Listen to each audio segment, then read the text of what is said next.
نمرود حکومت ټول دنیا باندې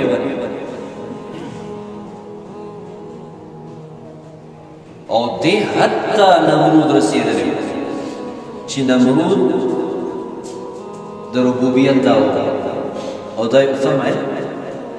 چې زه ستاسو راز زه ژوندي کول او مړه کول هم کولی شم. ابراهیم علیه السلام ته یې فرمایل سوره عمران کې بقره کې د هغې ذکر او بیا ابراهیم علیه السلام ته وفرمایل فإن الله يأتي بالشمس من المشرق فأتي بها من المغرب. یو قیدي خو دې راولي چې هغه بېګناه هغه یې قتل ګناهګار چې دی هغه یې رها دی بیا نو ولې دا ما ونه کړل یو مې ژوندی او بل مې مړ ابراهیم علیه السلام ته وفرمایل دې ته په دلیل کې ترقي وکړي مخکې دلیل یې ورته ورکړ چې الله پاک ټول عمر د مشرق ته طرف نه نور راخیږي که ستا خدایي او قوت رښتیني نو ته د انور د الله په مقابله کې د مغرب نه راوخېږي وبهت الذي كفر دغه کافر نمرود هغه حیران پاتې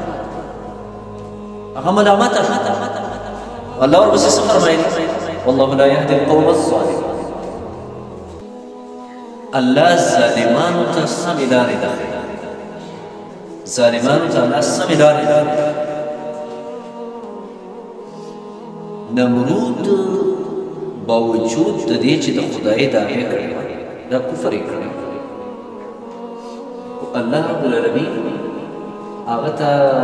سزا نه ورکړه هغه له عذاب نه عذاب یې کله ورکړه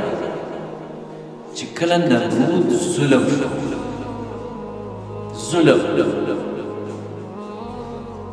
او د ټولو نه لوی ظلم زیات ظلم دا یې د ابراهیم علیه السلام سره وکړه چې خاشاک یې ورته راجمع کړل او په هغه اور کې هغه واچول.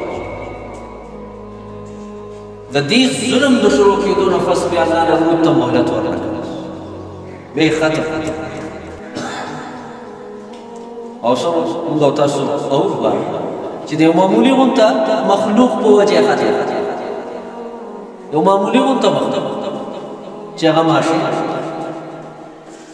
الله دې خلقو ته ښودنه دی ظالمانو ته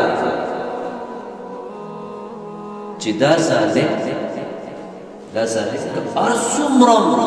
دی جاهر دی او دی مالدار دی او دی عهدهدار دی او دی هر څه دی خو دا د الله د قوت په مقابله کې هېڅ هم نه دی لکه دی د یو ماشي مقابله نشي کولی د یو ماشي نه ځان نشي خلاصولی